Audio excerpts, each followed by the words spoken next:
Nagtagpo ang katarungan at habag. Magandang araw po, kape at pandasal na po tayo. Ito po si Cardinal Chito Tagle.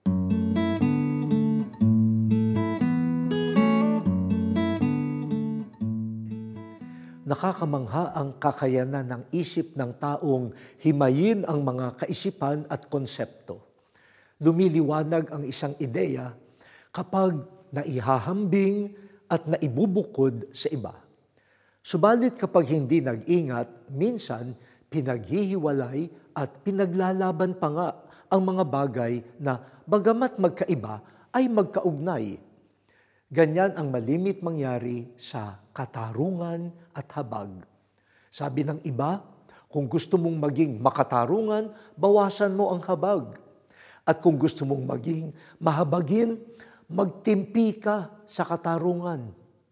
Ingatan po natin ang ganitong paghihiwalay. Sa karanasan ni Zaccheo, ang hindi inaasahang pagdalaw ni Jesus sa kanyang bahay ang nagpabago ng kanyang pusong hati at nalilito.